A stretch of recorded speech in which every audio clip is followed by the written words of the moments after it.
इसके प्रभाव में ये हुआ, उसका पति जो है बीमार पड़ गया। बीमार पड़ गया और उसने पूरे दिन जो है सुई लेकर के कपड़े सिए थे, तो उसके शरीर में छोटी छोटी सुइयां ही सुइयां चुभ जाती हैं। वीरावली को जैसे पता चला कि मेरे पति बीमार हो गए हैं, उनकी तबीयत खराब है, तो अपने भाइयों से विदा लेती हैं और अपने ससुराल चली जाती है। वहां जाकर के अपने पति की सेवा करती है। पति उन सुइयों के चुभने की वजह से मूर्छित अवस्था में अचेत होकर के पड़ा हुआ है। वीरावली यह तो जान गई कि मेरा व्रत जो है खंडित हो गया है, मेरा व्रत टूट गया है, पूरा नहीं हुआ है, जिसकी वजह से मेरे पति के ऊपर यह संकट आया है। परंतु पति अभी अचेत अवस्था में थे, मूर्छित अवस्था में थे, तो पति की सेवा में लग जाती। एक एक सुइया प्रतिदिन निकालती, घर के काम काज भी करती।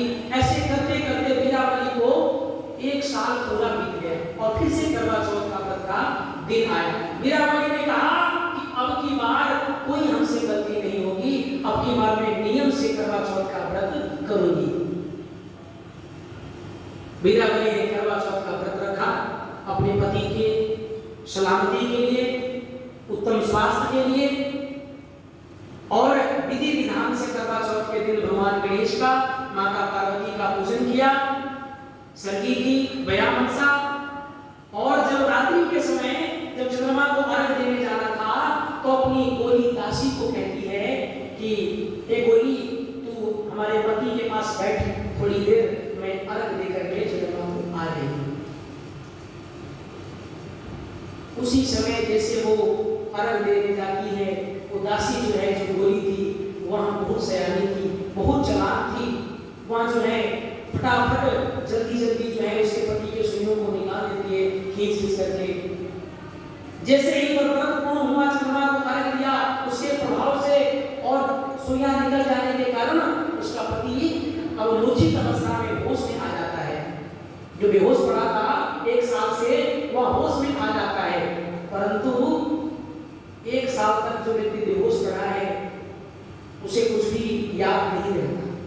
जागता है तो पूछता है कि अरे तुम कौन हो? और ये सामने जो वीरावली जो अर्घ दे करके चंद्रमा को लौट के आ रही थी, पूछता है ये कौन है? तो झूठी लालच के कारण कह देते कि अच्छा मौका है रानी बनने का। वह कहती है कि मैं आपकी पत्नी हूँ, इस महल की रानी, और ये जो सामने खड़ी है ये हमारी दासी है। इस प्रकार उसके झूठ बोलने के कारण जो रानी थी वो गोली हुई, और जो गोली थी वो रानी बन गई। ऐसे ही समय बीतता गया। उस वीरावली ने अपना दुर्भाग्य समझ करके, समय अच्छा नहीं चल रहा ये समझ करके समय व्यतीत करने लगी।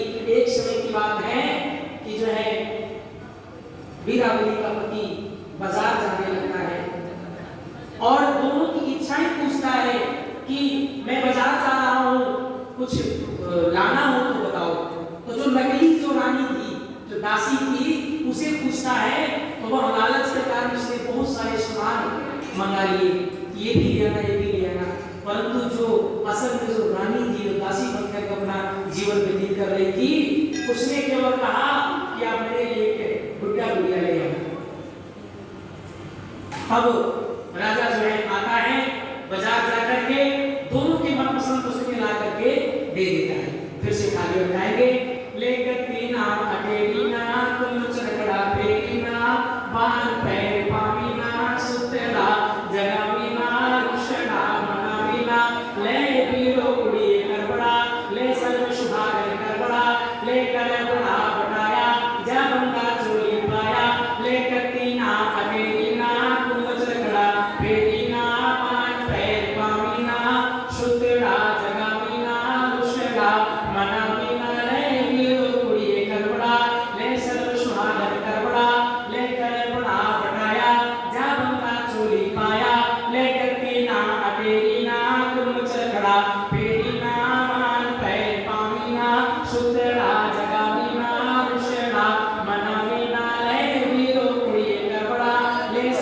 कहा जाए, गड़बड़ा